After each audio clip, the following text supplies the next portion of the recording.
Well,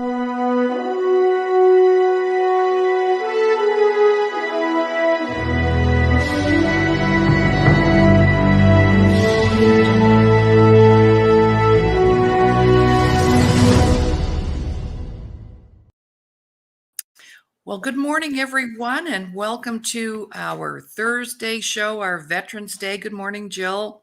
Good morning, Dr. Laurie. How are you? I'm doing great. And we're here coming to you on the Today Show, broadcasting from the Disability Channel.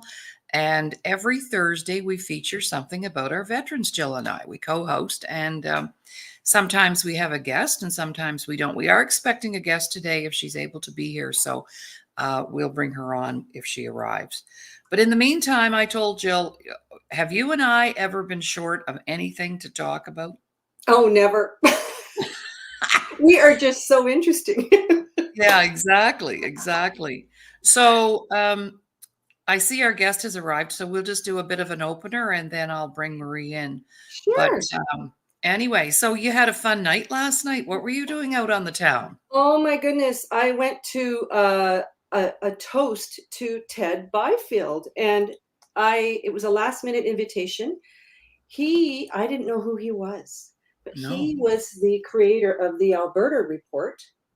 Oh, wow. And he passed away at the age of 93 in 2021. And his son, Vincent, was the MC. And there was a choir, there was a piper. The room was packed at the Edmonton Convention Center.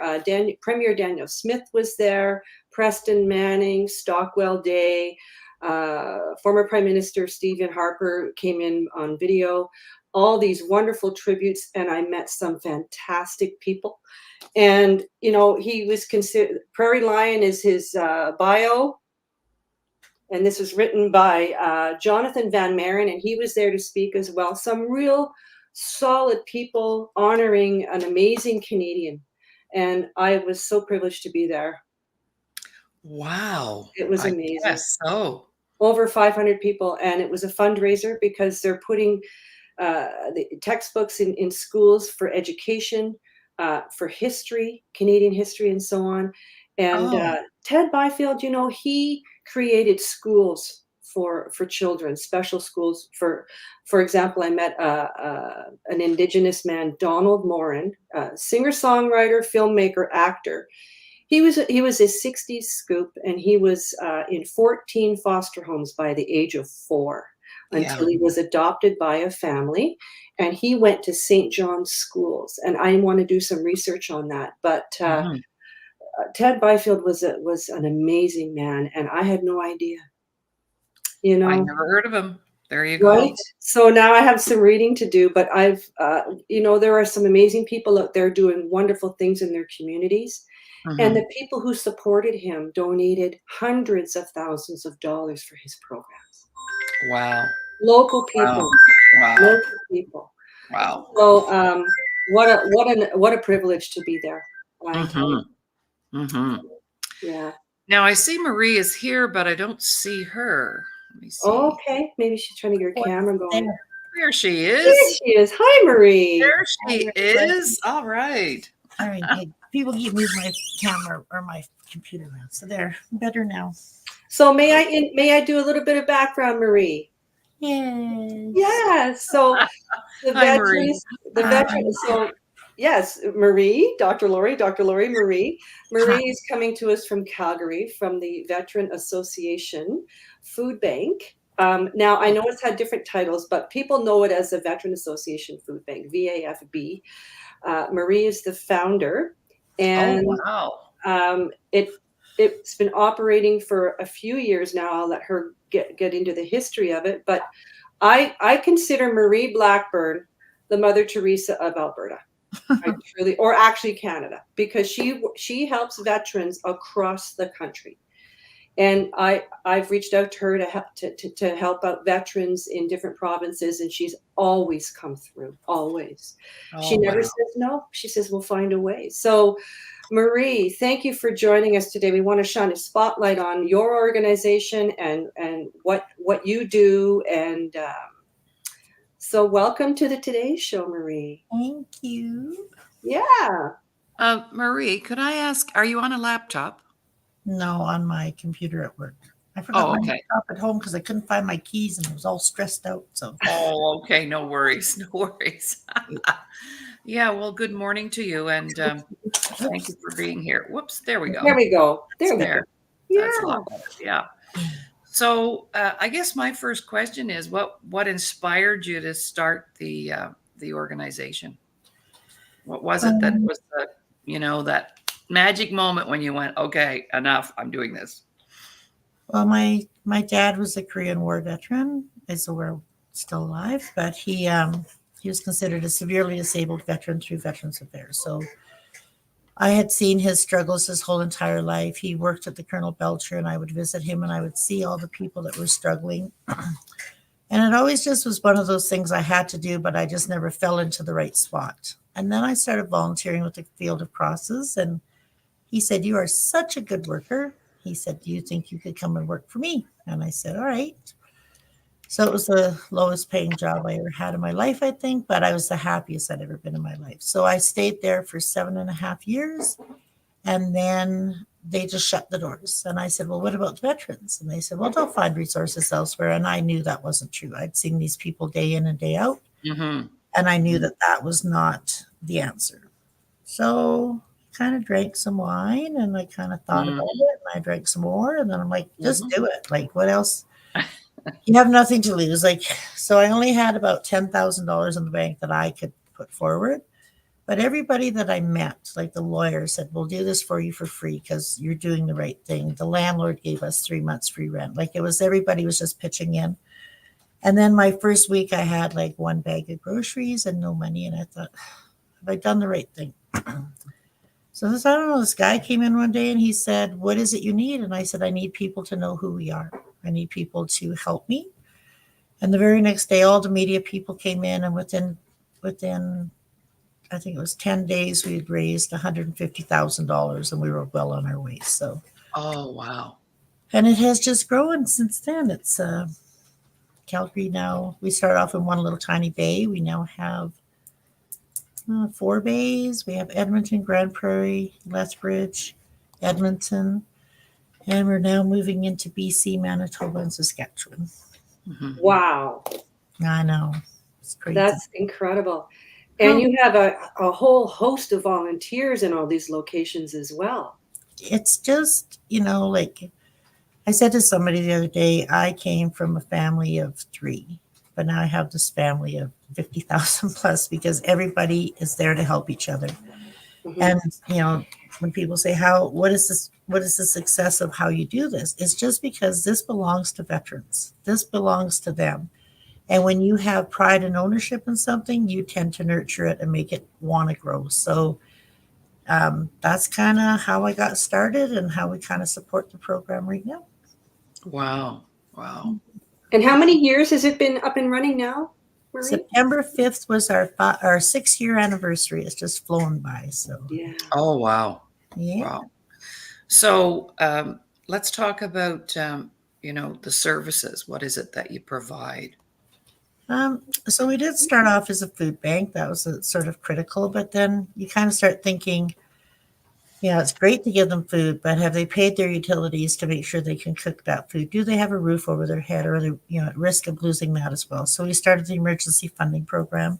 So that literally covers everything from your rent. If you need $20 for gas for your car to make sure you get back to work, anything, any bill that you and I would have, insurance, whatever, we cover all of that.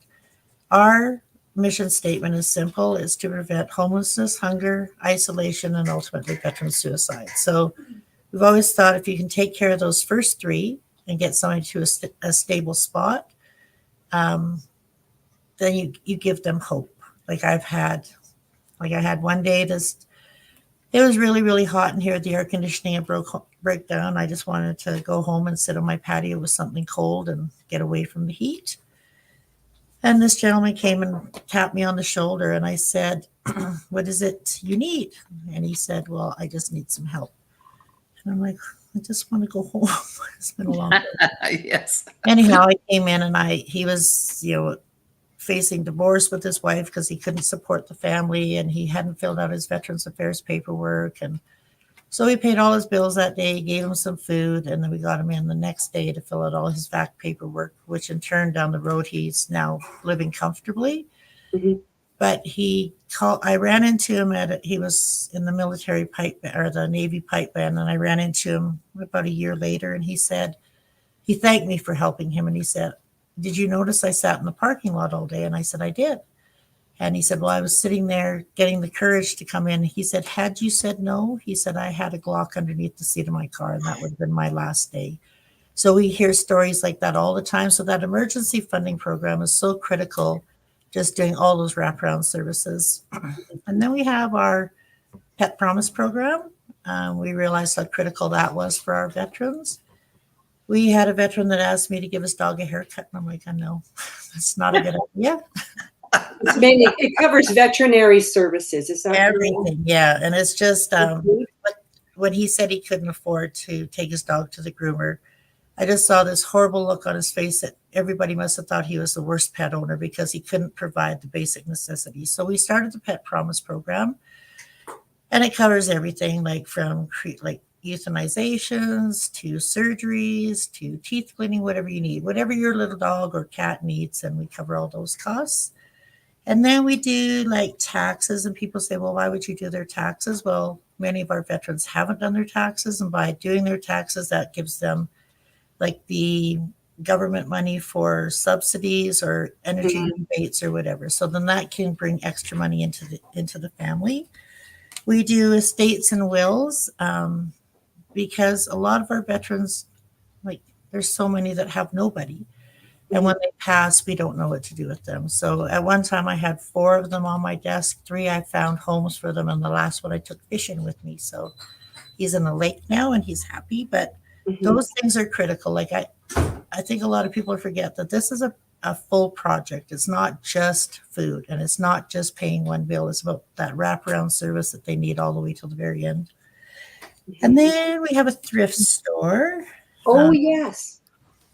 So 3 years ago, I told my board I wanted a thrift store, and they're like, "You're crazy." And I'm like, "Well, I'm not." It's at the Calgary location, though, yes? That's only the Calgary location. But ultimately what happened there was it was nice that we could put veterans back to work. So we now have 9 veterans that work there and 3 wives of veterans whose husbands couldn't support them anyway. So the big part of that thrift store too is anything that like a veteran is transitioning from one place to another. Those furniture costs are astronomical if you were to go buy new furniture. And Veterans Affairs is very good at giving you the first and last month's rent, but they provide you with no furniture. So any veteran that needs to be rehomed or resituated, anything they can use from the thrift store is free of charge. And it also, we would buy like new bedding and towels and stuff like that. So I think we have 39 veterans now that have benefited from the thrift store and the for rehoming, relocating. Exactly. Nice. Yeah, so it's good that way, and it's a good way to build the community. We do Red Friday, a 50% off Red Friday sale every day or every Friday, and people will ask, "Why is that?" And that is such an important tool to teach people what that means. So now we have a Red Friday T-shirt, and a lot of our regular clients now come in with a Red Friday T-shirt. So it's a really good educational piece as well. Right, and the red represents remember everyone deployed. That's right. Right. Okay. Wow. And you have staff, of course, I imagine? We do. When we first started, we had, there was only about 4 of us, and the 4 of us are still here to this day.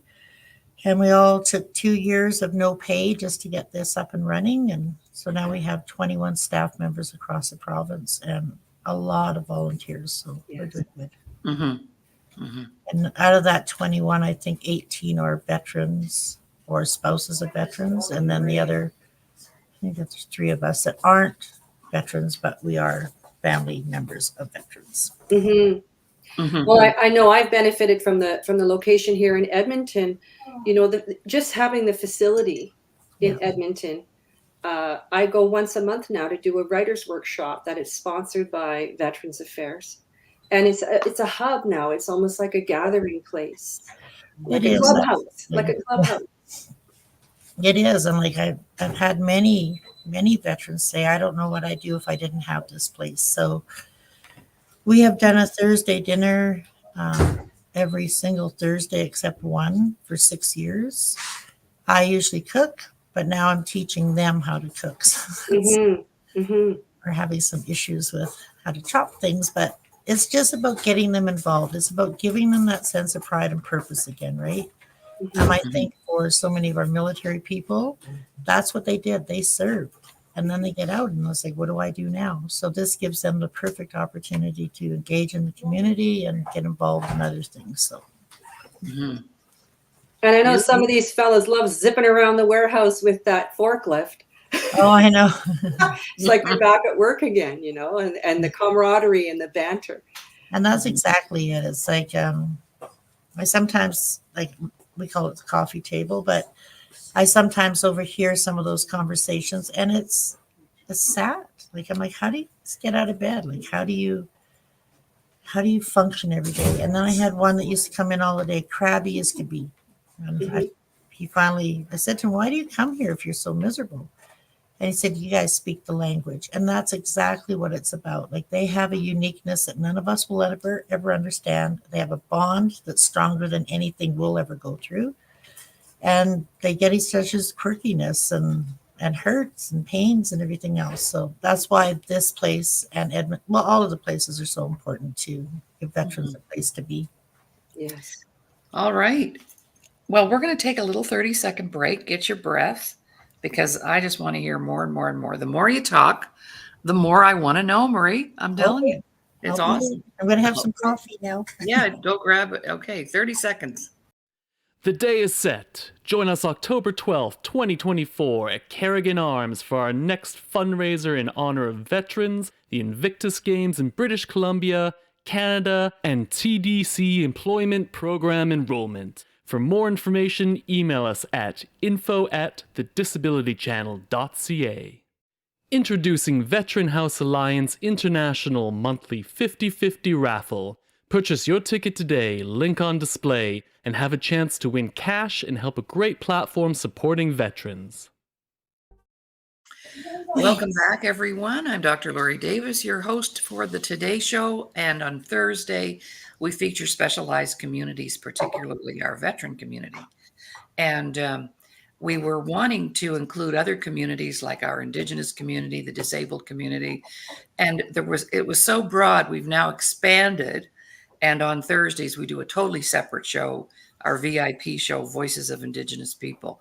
So that's how big we are about featuring our special communities, people that we need. We want to create a platform where can come and be highlighted. So welcome, Marie, our guest today, Marie Blackburn, the founder of the Veterans Association. Wait a minute, did I write it down properly? What's the right name, Jill? Well, the Veterans Association Food Bank is the original. Right. But Marie, so is it the Veterans Association, because it does more than just food? Yes, exactly. So we slowly transitioned out of the food bank side of things because we found that some of our veterans and like a lot of normal people, other people, as soon as you say food bank, it puts you in that sense that I don't really want to ask for food. So if it's just the Veterans Association, or you want to come and check it out, and say, oh, they have a food bank. Oh, they have evac, those kind of things. So we just really got away from the food bank side of things so that people would understand there was a lot more to it. I love that. Yeah, because there's a sense of, when you're going through a crisis, it's like a house on fire, right? And sometimes it was shared with me by another client a couple of weeks ago.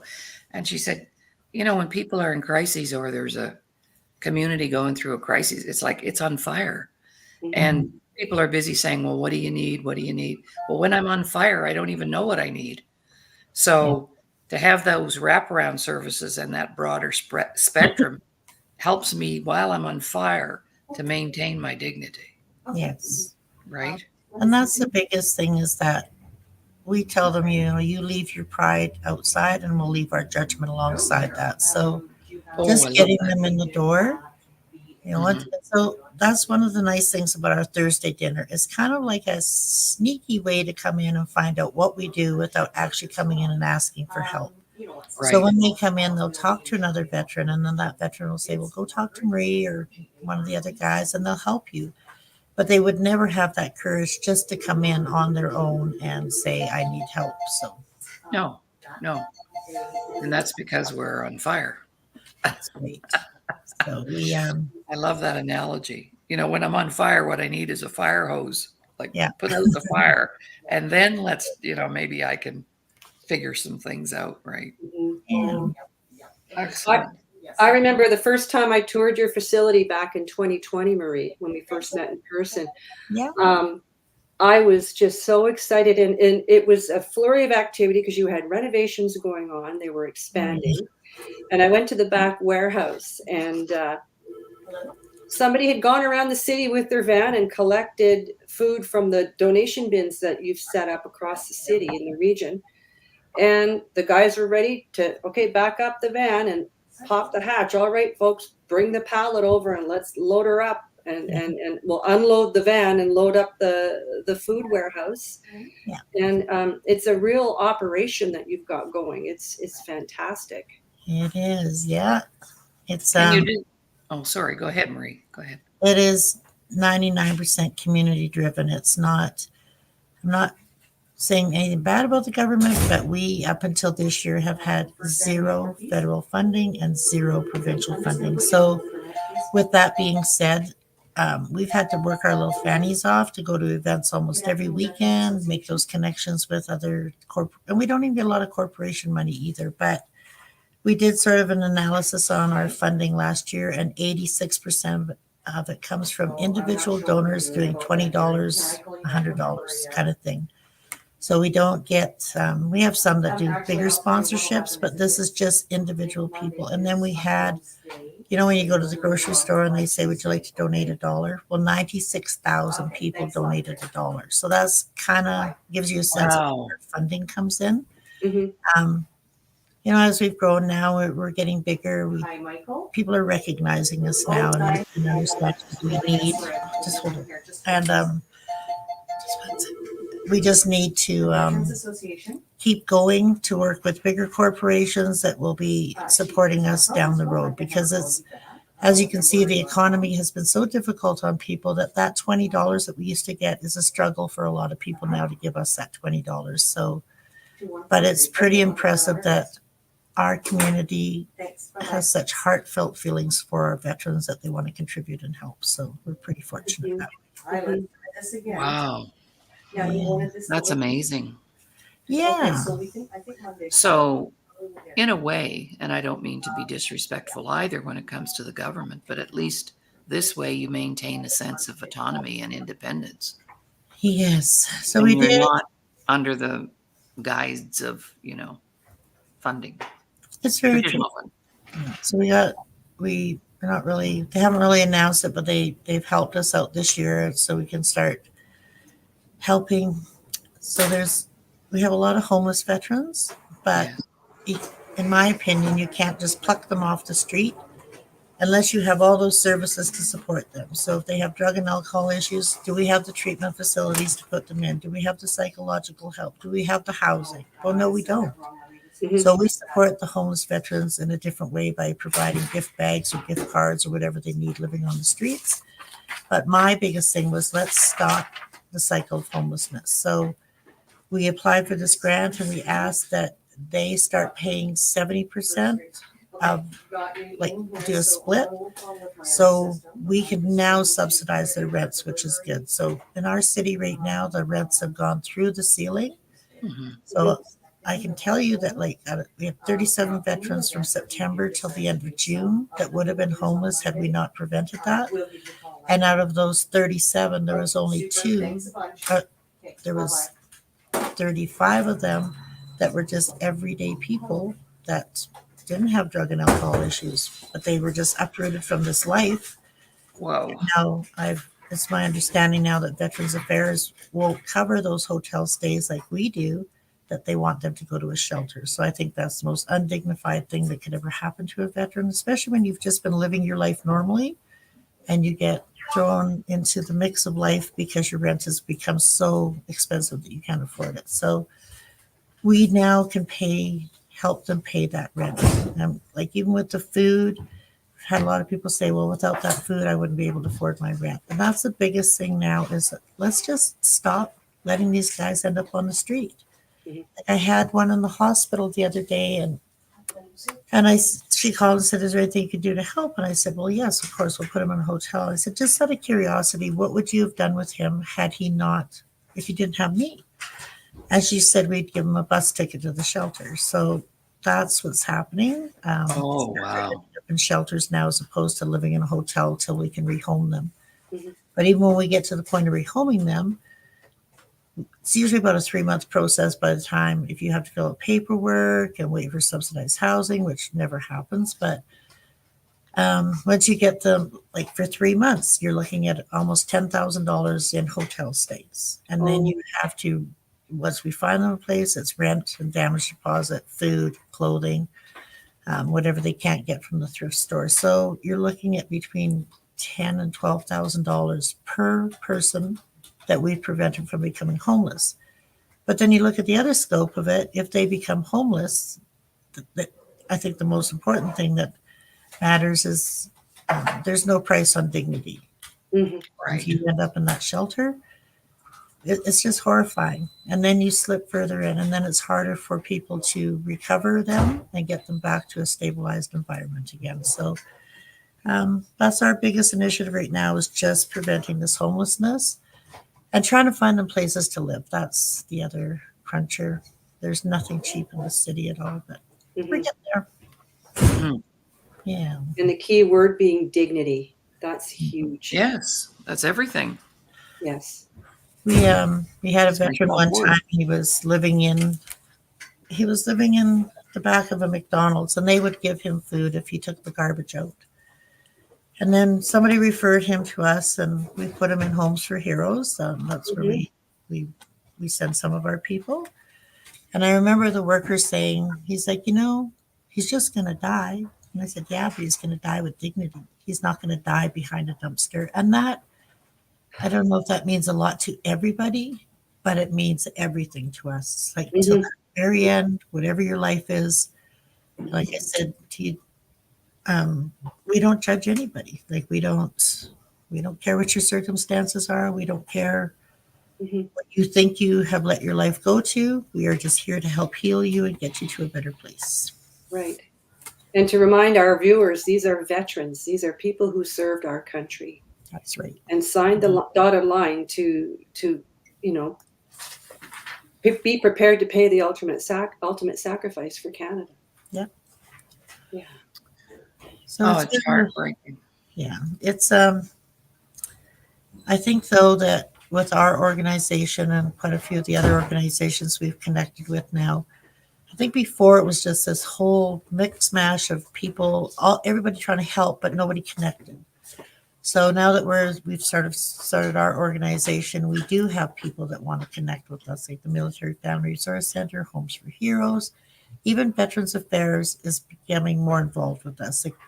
And Veterans Affairs can only do so much too. Like their mandate is that we support our military veterans that were injured during service.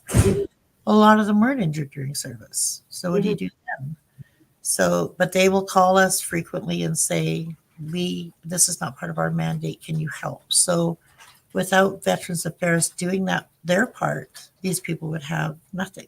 They wouldn't get the help they need. So we're getting better at building those bridges between different government organizations and private individuals that can help us get our veterans to the best place we can.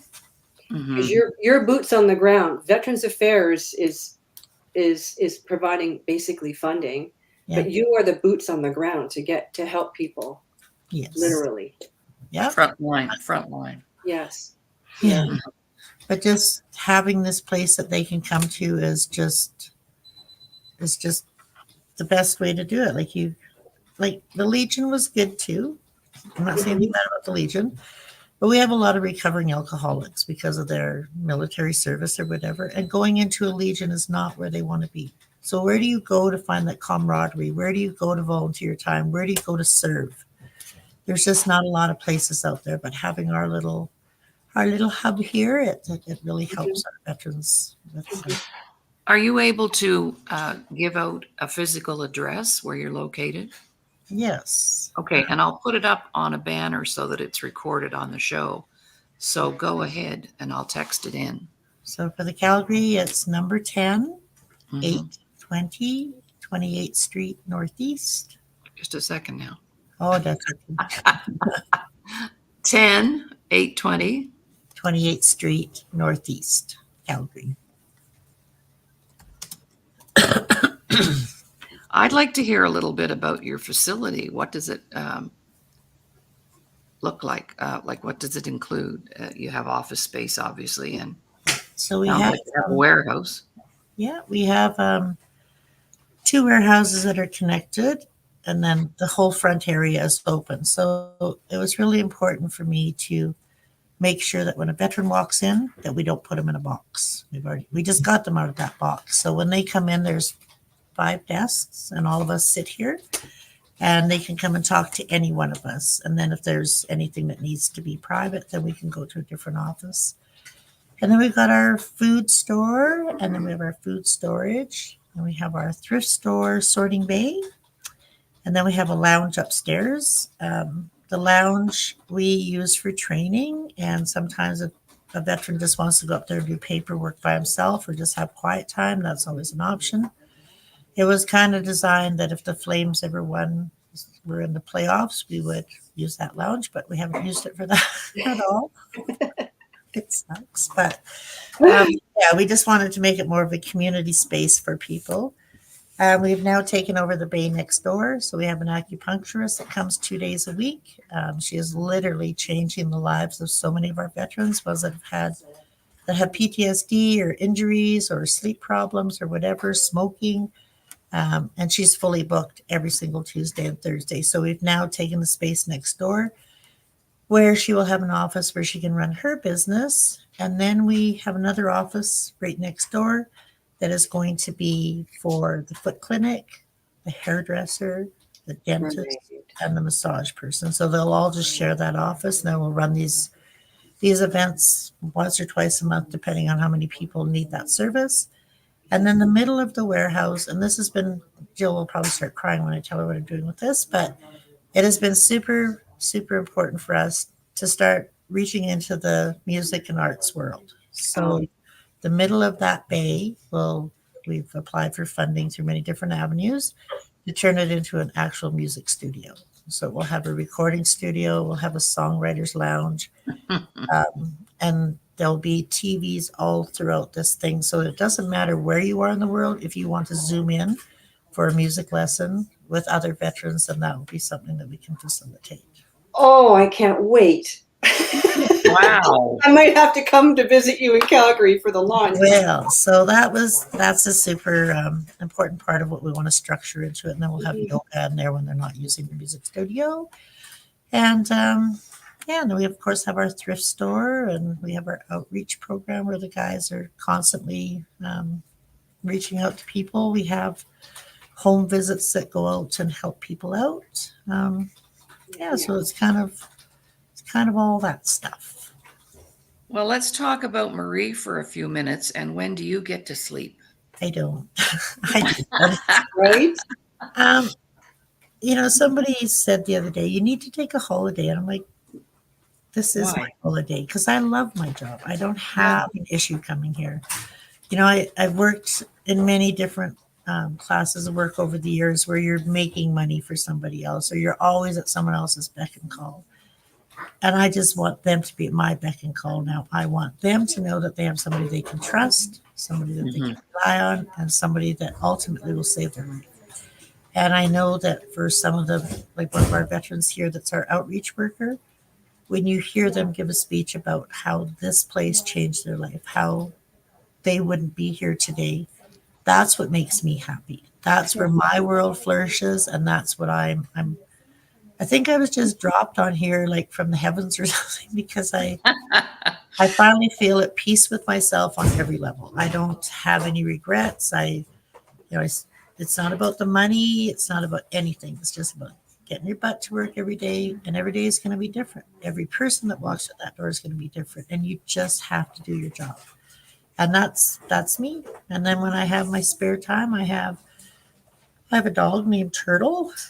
She's here every day. She's the love of my life. And I have a cat. He's the love of my life too. And I have 2 grandkids and a son. So when I do get my free time, my son lives in the mountains, so that's just perfect. So I drive down there. We go quadding and snowmobiling or whatever the case may be. But yeah, I just have a simple little life. It's nothing too extravagant, and I just like what I do. The Disability Channel would like to thank our existing sponsors. We really appreciate the support and kindness from the BIAs across the GTA, Ontario, Canada, and our friends in the USA. We love making new friends. Thank you for supporting our existing employment programs. Oh, that's wonderful. Well, I'm in the same boat. Yeah. And I've been doing what I do for, I don't know, decades now. And Jill was introduced to me by another fellow veteran. And so it just grew from there, the relationship. And, I'm pretty proud of what we've done too. And so I'm connecting with you on many levels. I had a client who needed an evening appointment, and I said, no problem. I work weekends, I work evenings. It's 24/7. If you need the support, then we're here. So we've developed, I developed, a series of educational workshops for adults, youth, and young children. And we've been working with that for 32 years. And it's all about building confidence and empowerment and communication skills. So I can relate to you, Marie, totally. And my life is simple. I have a husband who's retired now, and my dog. So what's with the dogs, girlfriends? Right? Mine is right here sleeping in her little bed. Yeah. And I don't know about your dogs, but my dog thinks he's a person. So does Willow. Yeah. A human. And that is like, we're totally dog friendly here. You can bring your dog in anytime. And it's so important for these guys and girls to be able to have a space where them as a family unit feel welcome, right? Because there's so many places. And whether it's a service dog or not, that dog is your world. And that's why it was so critical that we started that Pet Promise program. So, in our first 6 months, we spent $44,000. And then we do this purple poppy every year. So this started off really simple. It was, I had made a purple poppy for my dog to go to doggy daycare. And then the ladies at doggy daycare said, well, how come we don't get a purple poppy? I'm like, oh my God. So I crocheted 72 poppies that night. And I had them sitting on my desk. And Gil Tucker from one of our TV stations came in. He said, what's with the purple poppy? And I said, it represents all the animals that lost their lives in service as well, and the ones that are still serving. So he said, can I go to the doggy daycare and film all these people, all these dogs? I'm like, fill your boots. So he did. And then it went on the news that night, and it just exploded. We had people from Belgium, Germany, New Zealand asking for one of our purple poppies. So the next year we started, I have to say this right, we started the Purple Poppy Pizza Party for pups. Say that 3 times fast. So anyhow, what happens then is all these women come in, or men if they want, and they crochet poppies. And then we have the veteran and their story. So somebody like Ryan who works here, he had a cat. And he said when he met his wife, he said the cat goes, and she goes, no, you'll go before the cat. So he had no choice but to love this cat. And after about 10 years, this cat was his whole entire life. Like when he was struggling with PTSD, this cat automatically knew that, oh, I better go save my friend Ryan. So we do these cards with the veteran stories on it, and then we attach the purple poppy, and we take them to all of our events, and people absolutely love them. So we usually do that for the month of October, not to take away from Remembrance Day in November. But this year, PetSmart and Petland have called us and said, can we distribute your poppies in our stores, which is exciting. So yeah. Nice. Yeah, and it just raises money for the Pet Promise program. Mhm. And then in February, we do what's called Vets for Pets. So I've always been a firm believer if you're blessed with people giving you things and money and helping support you, that we as a community of, I'm not saying me as a veteran, but the veteran community that I work with needs to give back to our community. So we do Vets for Pets and we do the Purple Poppy and then 50% of the sales every Friday. And then we do gift baskets and draws and stuff. All that money, I think this year we raised $10,000, and then the veterans pick which charities they want to give it to. So it's their way of giving back to the community. So Oh, wow. that's our super fun event that we do every year. So Mhm. it's it's incredible how much support we get. And then Spruce Meadows last year they had purple poppies on all their horses, and so we have to do like every year we have to get more people involved to do more crocheting because I just don't have to crochet that many poppies anymore. But yeah, so it's a fun program and it really supports our veterans and their pets. So Oh, Well, wow. next time you're in Edmonton, you'll have to show me the pattern. Yeah, same I here. have a crochet hook. I have a I crochet. know how to set. crochet. there Yeah. you go. Send you guys Yes. some pattern. Yeah, and what color purple? You know, there's so many different shades. So, Well, we buy like we give you the whole little information package of what size okay. hook, what kind of wool we use. It's all available at Michael's, and the purples that you can use. Like there's one that almost looks black, and we don't like people using that one. But Mhm. yeah, so that's our. I think we'll be distributing a lot of purple poppies this year. because I could be doing that while I'm watching television. Right. Could be, yes. Right. Right. Huh? Winter project. I love it. It I would is. do that. Yes. Well, yeah, it'd be good. I just want to make sure that our audience knows that the Veteran Association is in fact a registered Canadian charity, Mhm. and any donations that are made, that you will get a tax receipt for. Mhm. And how do we donate? Do we just go to the website? So we just updated our website because it was not well, but it's all at this Friday it'll be launched. So all of your links, everything in there are easy to follow, and you just go onto the website and make your donation. Or if you want to host a food drive, um, like food is well what we do, but it's hard. It's getting harder for people to donate. Like Mhm. it's the case of soup. We now see people taking 4 or 5 soup out of that case, whereas before you used to get the whole case. So doing food drives is a great way to educate people, especially your schools. Like let's get those food boxes into schools. Mhm. Let's start getting the kids knowing what this is all about. I was at an event on Saturday and this little guy said, "Who's Hitler?" And I'm like, "Huh?" Because they had no idea. Mhm. But when you look at that one word, that's how history was changed with our veterans. So us getting into schools and talking about this, we're going to have a little competition in Calgary between 8 schools. Whoever brings in the most food per capita will get to have lunch with the veterans and ask their stories and whatever, and then spend the day putting all their groceries away that they donated. But it's so critically important that we start educating these kids. Like without, Oh, yeah, definitely. so I kind of look at it this way. Like, and I tell the guys here, we're sort of in a super critical spot right now. All of our old folks are not going to be on those TV screens for Remembrance Day.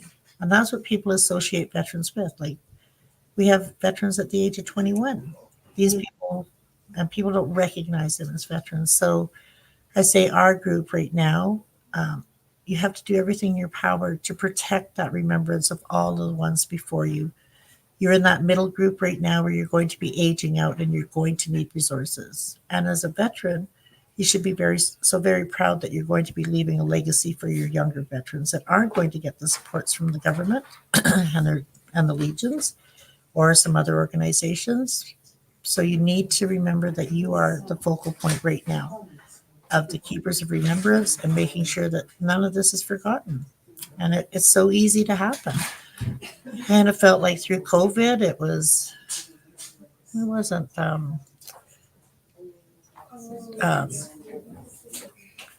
wasn't, what's the word? It wasn't like they made sure that no one was getting to Remembrance Day services. but it wasn't promoted either. And so a lot of people stepped away from remembering. A lot of people didn't go to things. A lot of people still don't go to things because of that fear. Mhm. But this is why, as veterans, Jill, your age and whatever, that we really, really focus on making sure that we are continuing to make sure our veterans get everything they need, including the remembrance of their service. Absolutely. Thank you. Yeah. Because I've benefited from the food bank, the Veteran Association here in Edmonton.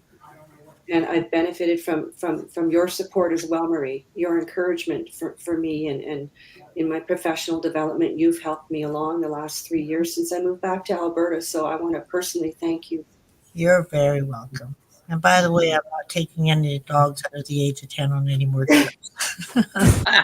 Well, can I share the story, Marie? Share the story, yes. There was a veteran who was visiting from Ontario in Alberta, and she had to be medevaced back to Ontario. That's the understanding I have of the story. But her service dog cannot fly. And it's less than 2 years old, this service dog. And so a friend of ours, Bill, reached out. He's a veteran as well. He's here in Edmonton. And the dog needed to get back to Ottawa, Ontario. So Bill was going to be driving east. So he contacted me. He said, Jill, who do you know in Calgary? I can take the dog back to this female veteran in Ontario, but I need to get the dog from Calgary, and my truck's in for service, and I don't have a vehicle. And I said, phone Marie. She'll know somebody who can help at the food bank. Well, Marie didn't delegate. Marie said, I'll go get the dog from the SPCA, and I will drive the dog to Bill in Edmonton. And the dog was reunited with its veteran 3 days ago. So boom, Wow. boom, boom. I mean, Get it done, lady. You know? My dog's name is Turtle, and she's exactly that. She's slow and easygoing. And this little 1.5-year-old blue heeler was an eye opener. It was Norden was never his name. get a puppy again. Oh, wow. But this is how this fabric works. It's like everybody's interwoven somehow, some way. And if we can all just like put aside ourselves for a few minutes I and know. just help. That's all you have to do. It's not that difficult. But I find the veteran community, if somebody needs something, there's always somebody stepping up to the plate. So I'm just happy that I'm a part of that. Mm-hmm. Right on.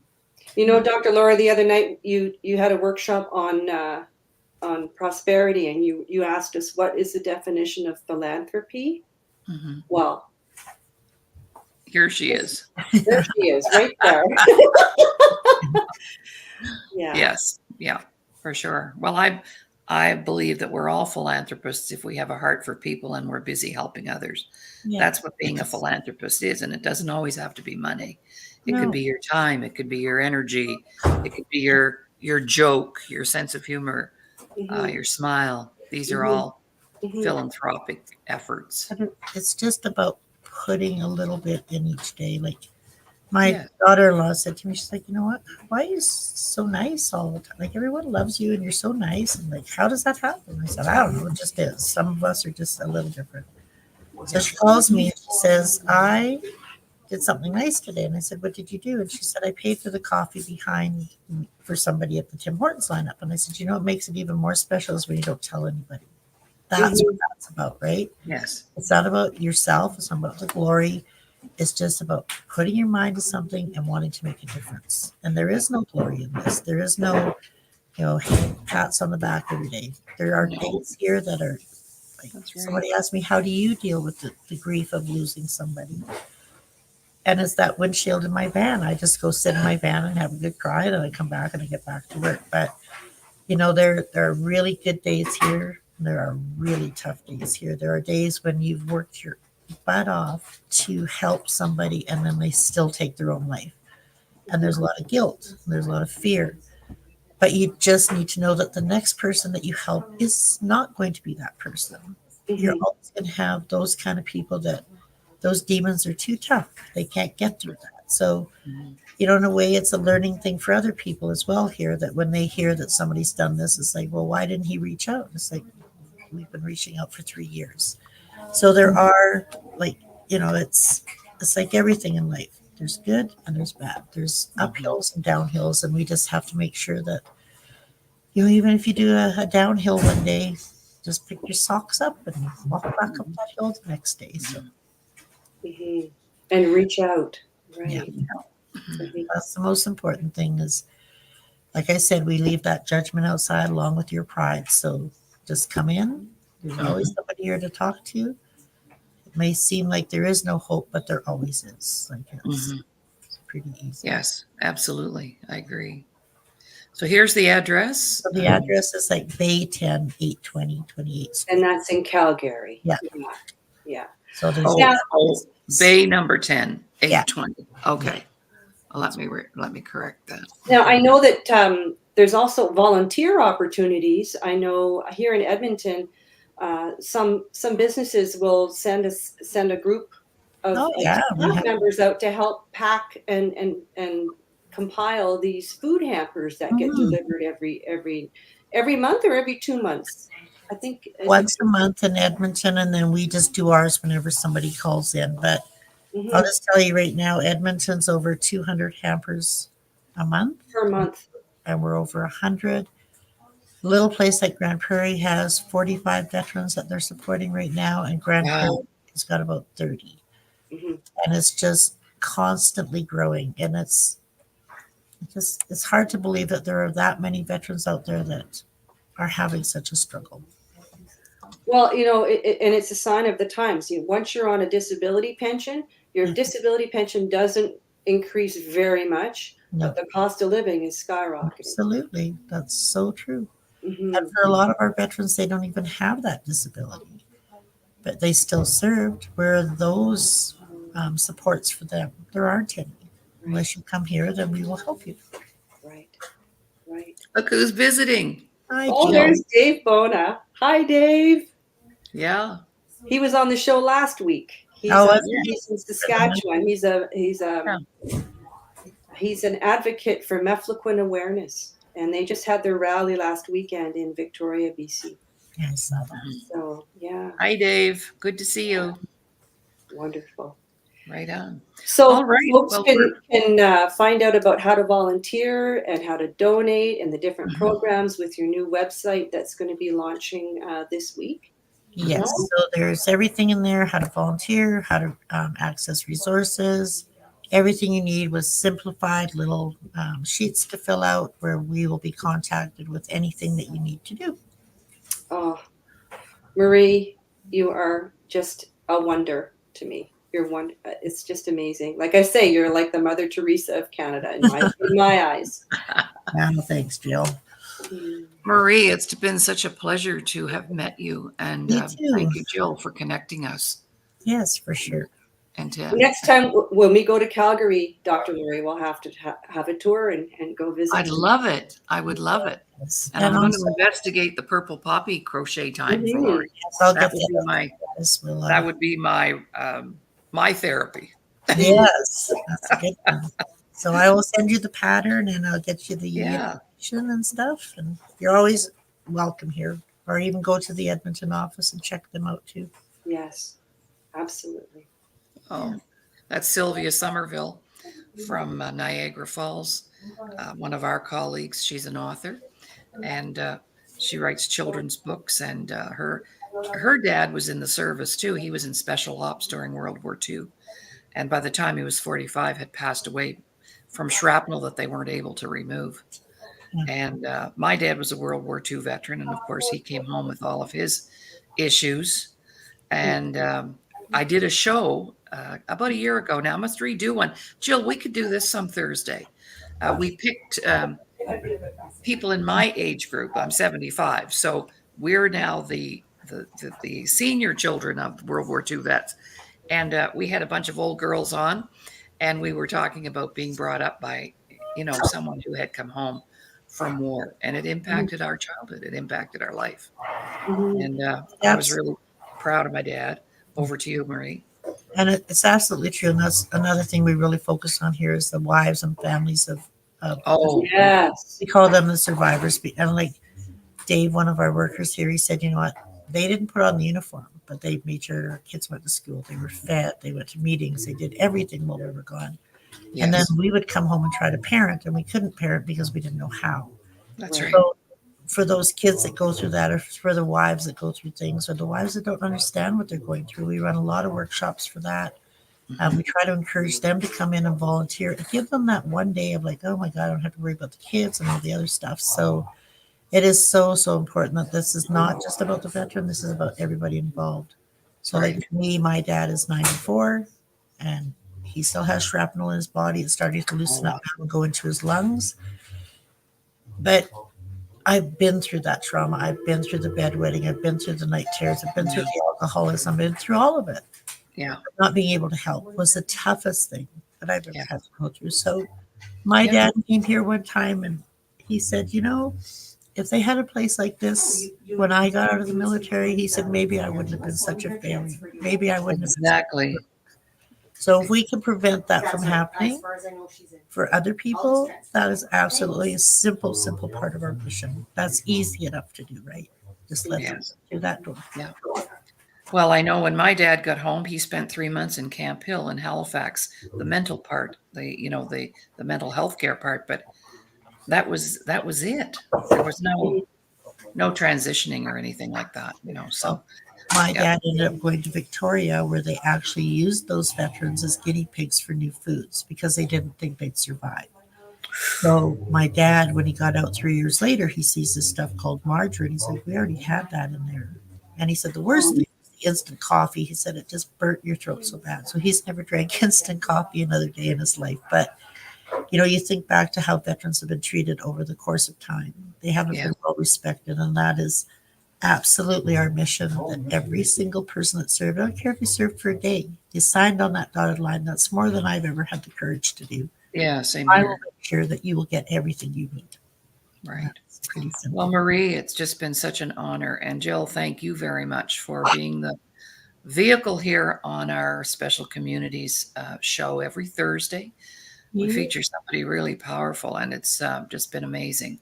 So, Marie, just again, in gratitude to you and everything that you do and the reasons you're doing it, just like all of us, there's reasons we want to do this too, because I feel that what I'm able to provide is a platform Yes. and where veterans could come and actually share a story, share their recovery, share their challenges, whatever. So our platform is open for that. So if you have veterans in your organization who might rather enjoy being on a show, then we're here to do that. That's my whole purpose, is to give, Well, maybe because this close goes to- out. This Yeah. goes out. We're on about 15 different platforms, and 2 shows a week get sent to the States to your home TV. We have quite a large distributorship of the show. So we'll make sure. What I'll do is get Jill to give me your email, and I'll email you your own personal copy of the show if that's something you would like to have. Sure. Okay. Like closer to Remembrance Day, I can get some veterans together to talk about the importance of remembrance and their time. Oh, off. yeah. Sure. What if we And we just- can have more than one person on here, We can have, Panel, for sure. let's do it. Let's do it. Hey. Well, All big right. both. Well, I'm sorry. I said big hugs to you both, and I'll talk to you soon, Miss Jill. Love you, Marie. Thank you so much. Oh, You're so yeah. welcome. Thank you so much. for Nice sure. meeting you, Dr. Laurie. Yeah. Nice meeting you too. Thank you.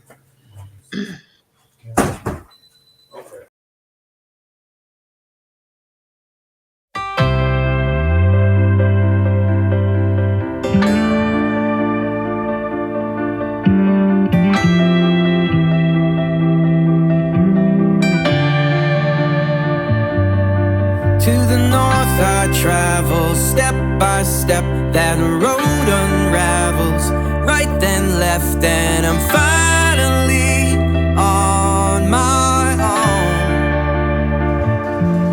Speaking tongues I babble, words unravel, despite my thoughts being full of rebel. I'm finally on my own. Still my words I gather, collect what matters, hope it works and my brain won't scatter. As I drove I thought that I had her,